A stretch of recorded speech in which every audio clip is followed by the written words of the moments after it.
اپنی آنکھوں سے دیکھا ہے مسجدیں بھری ہوئی ہیں، 5,000 کا مجمع ہے، لیکن فجر سے پہلے محفل ختم کی گئی، فجر کی نماز میں ریگولر نمازی بھی نہیں آتے، وہ بھی بھاگ جاتے ہیں۔ کیا فائدہ آپ کی ایسی نعت خوانیوں کا؟ کیا آپ یہ سمجھتے ہیں اس میں اللہ تعالیٰ آپ کو محبت کی نگاہوں سے دیکھے گا؟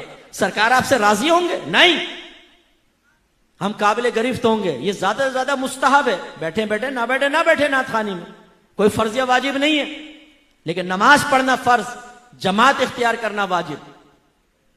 حضرت عمر فاروق ہر فجر کی نماز کے بعد مقتدیوں کے بارے میں دیکھتے تھے، کون آیا کون نہیں، پوچھتے تھے۔ دیکھا تو ایک نوجوان نہیں تھا، امیر المومنین ہے، لیکن گھر پہنچ گئے، دروازہ بجایا، ماں باہر آئی، فرمایا آج آپ کا بیٹا مسجد میں نہیں آیا، خیریت تو ہے؟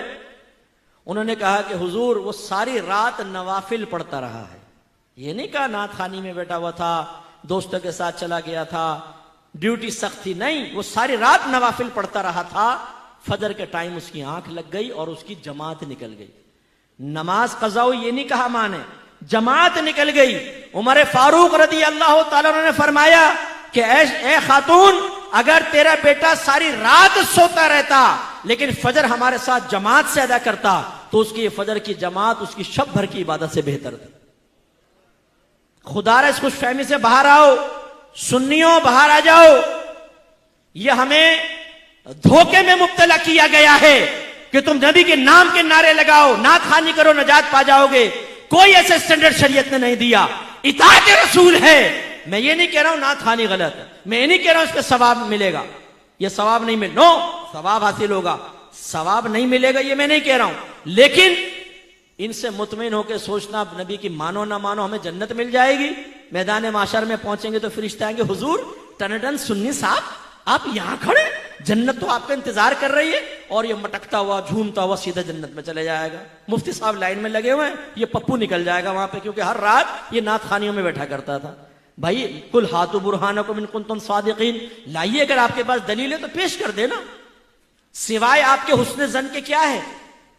آپ کہیں گے جی ہمارا حسن ظن ہے، اللہ کرم فرمائے گا۔ آپ کے حسن ظن کی طرح تو کافر بھی حسن ظن رکھتا ہے۔ ہندو بھی کہتا ہے بھی میرا حسن ظن ہے، میری بتوں کی عبادت سے اللہ تعالیٰ مجھے نجات دے گا۔ کرسچن بھی یہ کہتا ہے عیسیٰ علیہ السلام کو میں اللہ کا بیٹا مانتا ہوں، اللہ مجھے نجات دے گا۔ حسن ظن پر فیصلہ نہیں ہوتا، ورنہ تو ہر ایک حق کہلائے، دلیل پر فیصلہ ہوتا ہے۔ آپ مجھے دلیل دیجئے کہ آپ نماز نہ پڑھیں، آپ جھوٹ بولیں، آپ غیبتیں کریں، آپ لڑکیوں کے پیچھے بھاگیں، آپ فحاشی کریں، آپ گندی گالیاں بکیں، آپ ہیروئن پئیں، آپ سگریٹیں پئیں، آپ نشہ کریں، آپ ماں باپ کی آنکھوں میں آنکھیں ڈال کر بدتمیزیاں کر کے ان کو ان کی کمزوریوں کا احساس دلائیں، اور صرف نعت خوانی میں بیٹھے آپ کو نجات مل جائے گی۔ لائیے دلیل، اس پہ پیش کیجئے۔ میں یہ بیٹھا ہوں، لاؤ دلیل لے کر آؤ یہاں پر کہ آپ کا جلوس نکالنا آپ کو نجات دے دے گا، لائٹنگ کرنا آپ کو نجات دے دے گا۔ غلط!